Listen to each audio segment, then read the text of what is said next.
अस्सलामुअलैकुम जनाब। तो क्या हाल चाल है आप सबके? उम्मीद है कि खैरियत से होंगे। आप देख रहे हैं मेरा यूट्यूब चैनल अवैस इलेक्ट्रिक और मेरा नाम अवैस है। प्यारे दोस्तों, आज की इस वीडियो में हम बात करेंगे कि ट्रांसफार्मर में जो ऑयल यूज़ किया जाता है उसका इस्तेमाल कहाँ किया जाता है। देखिए, हमारे यहाँ पाकिस्तान में एक मशहूर कहावत है कि ट्रांसफार्मर का ऑयल जो होता है वो जोड़ों के दर्दों के लिए बड़ा मुफीद होता है, लेकिन इस तरह की हकीकत आज तक मैंने नहीं सुनी है। ठीक है, ये सिर्फ पाकिस्तान या इंडिया में इस तरह की अफवाहें फैली जाती हैं।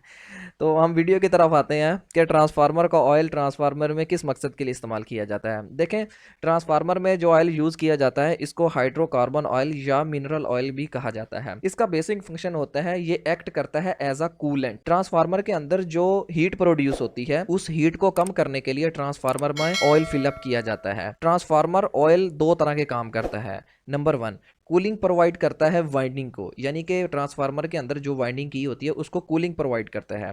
दूसरे नंबर पे इंसुलेशन प्रोवाइड करता है। जब ट्रांसफार्मर की वाइंडिंग पर लोड होता है तो वो हीट हो जाती है। उस हीट को कूल करने के लिए ट्रांसफार्मर ऑयल का यूज़ किया जाता है।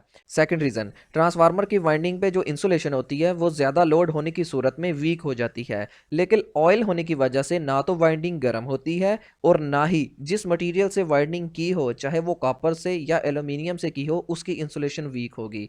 बेसिक फंक्शन इसका यही है कि ये कूलिंग प्रोवाइड करता है और इंसुलेशन प्रोवाइड करता है। इसके अलावा इसका कोई काम नहीं होता। अगर आपको मेरी वीडियो अच्छी लगी है तो मेरे चैनल को सब्सक्राइब कर दें। मजीद मेरी वीडियो देखने के लिए मेरे चैनल को विजिट करते रहें। तब तक के लिए अल्लाह हाफिज़।